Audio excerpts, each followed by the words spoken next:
ভালো সংসারের ভালো কাপড় চোপড়, একটা ভালো ড্রাইভার না হলে গাড়িটা কিন্তু গন্তব্যে যাবে না। তাহলে এত কাল, এত জীবন, এত বয়স সব গেছে। এখন এই মুহূর্ত থেকে আমরা শপথ নিতে পারি পবিত্র রমজানের এই মাস থেকে, যখন আমাদের পুরো শরীর তার মাথা থেকে পা পর্যন্ত স্ক্যান করে দিচ্ছেন আল্লাহ পাক রোজার মাধ্যমে। আর ব্যক্তিগত ভাবে আমি যদি একটু বেশি বলি, আমি প্রতি সপ্তাহে দুটো রোজা থাকার চেষ্টা করি সারা বছর। আমার শরীরের রোগ ভোগার কোনো সুযোগ নাই। ভেজাল চারিদিকে, ভেজাল মানুষ, সুস্থ মানুষের সাথে সুস্থ স্পর্শে আজকে থেকে আমরা এই পার্টি, এই দল, এই সংঘবদ্ধ, এই সংগঠনের সাথে থেকে আমরা যেন একটি আগামী নতুন বাংলাদেশ, নতুন সূর্যোদয় দেখতে পারি, এইটুকু বলার জন্য আমি এসেছি।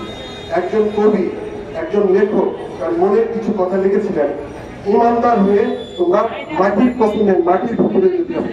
যে মাটির গর্ভে অবশ্যই আমরা জন্মগ্রহণ করেছিলাম। তুমি যখন অভিজিত ছিল, অর্থাৎ একটি ঘরে ছিল মায়ের গর্ভ, তখন তুমি ওইটাই তোমাকে সারা দুনিয়া ছিল, যেভাবে খাবার দিয়েছে এটার উল্টোটা আছে ফির দুনিয়া। এটা আপনাকে বিশ্বাস করতে হবে, আপনি যে ধর্মের হন। সুতরাং ইমানি দায়িত্বে আমরা বিশ্বাস করি, মানতে বাধ্য।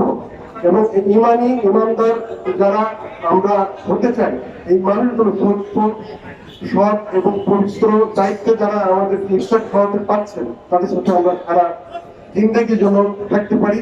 এই শপথ নিয়ে একজন লেখক লিখেছিলেন সুন্দর করে এইভাবে, ইমানের দাবি যদি কুরবানি হয়, সে দাবি পূরণে আমি তৈরি থাকি যেন।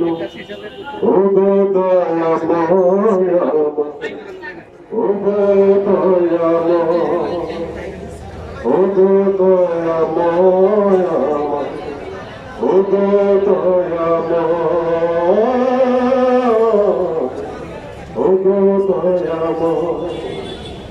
ইমানের দাবি সে তো বসে থাকা নয়, ইমানের দাবি হলো জলে পুড়ে যায়, সেই আগুনে জ্বলে পুড়ে আমি সত্য শিখা হয়ে চলতে পারি যেন বারে বার, বারে বার।